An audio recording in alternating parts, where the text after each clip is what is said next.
आखिर क्या कहते हैं गौतम बुद्ध अहंकारी मनुष्य के बारे में चले जाते हैं इस वीडियो में। भगवान बुद्ध अक्सर अपने शिष्यों को शिक्षा प्रदान किया करते थे। एक दिन प्रातः काल बहुत से भिक्षुक उनका प्रवचन सुनने के लिए बैठे थे। बुद्ध समय पर सभा में पहुंचे, पर आज शिष्य उन्हें देखकर चकित थे, क्योंकि आज पहली बार वह अपने हाथ में कुछ लेकर आए थे। करीब आने पर शिष्यों ने देखा कि उनके हाथ में एक रस्सी थी। बुद्ध ने आसन ग्रहण किया और बिना किसी से कुछ कहे वह रस्सी में गांठें लगाने लगे। वहां उपस्थित सभी लोग यह देखकर सोच रहे थे कि अब बुद्ध आगे क्या करेंगे। तभी बुद्ध ने सभी से एक प्रश्न किया, मैंने इस रस्सी में 3 गांठें लगा दी हैं।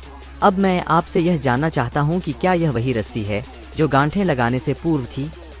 एक शिष्य ने उत्तर में कहा, गुरुजी, इसका उत्तर देना थोड़ा कठिन है। यह वास्तव में हमारे देखने के तरीके पर निर्भर है। एक दृष्टिकोण से देखें तो रस्सी वही है, इसमें कोई बदलाव नहीं आया है। दूसरी तरह से देखें तो अब इसमें 3 गांठें लगी हुई हैं जो पहले नहीं थीं, अतः इसे बदला हुआ कह सकते हैं। सत्य है, बुद्ध ने कहा। अब मैं इन गांठों को खोल देता हूं। यह कहकर बुद्ध रस्सी के दोनों सिरों को एक दूसरे से दूर खींचने लगे। उन्होंने पूछा, तुम्हें क्या लगता है, इस प्रकार इन्हें खींचने से क्या मैं इन गांठों को खोल सकता हूं? नहीं नहीं, ऐसा करने से तो ये गांठें और भी कस जाएंगी तथा इन्हें खोलना और मुश्किल हो जाएगा। एक शिष्य ने शीघ्रता से उत्तर दिया। बुद्ध ने कहा, ठीक है, अब एक आखिरी प्रश्न, बताओ इन गांठों को खोलने के लिए हमें क्या करना होगा? मैं यही तो सुनना चाहता था। मूल प्रश्न यही है कि जिस समस्या में तुम फंसे हो, वास्तव में उसका कारण क्या है? बिना कारण जाने निवारण असंभव है। मैं देखता हूं कि अधिकतर लोग बिना कारण जाने ही निवारण करना चाहते हैं। कोई मुझसे यह नहीं पूछता कि मुझे क्रोध क्यों आता है, लोग पूछते हैं कि मैं अपने क्रोध का अंत कैसे करूं। कोई यह प्रश्न नहीं करता कि मेरे अंदर अहंकार का बीज कहां से आया, लोग पूछते हैं कि मैं अपना अहंकार कैसे खत्म करूं। एक प्रचलित लोक कथा के अनुसार गौतम बुद्ध किसी राज्य से होकर गुजर रहे थे।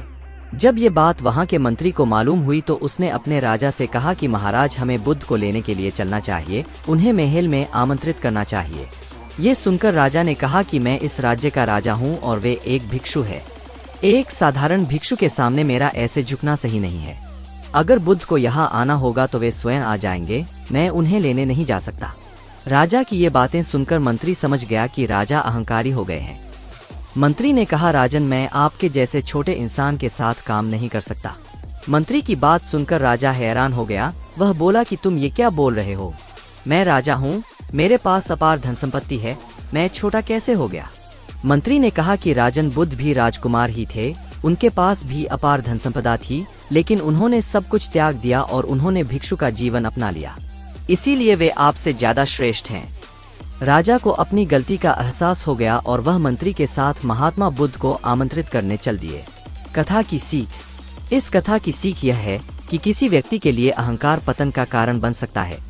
अहंकारी व्यक्ति को कहीं भी मान सम्मान नहीं मिलता है, इसीलिए इस बुराई से बचना चाहिए। अगर यह वीडियो आपको अच्छी लगी तो वीडियो को लाइक और चैनल को सब्सक्राइब और कमेंट जरूर करें।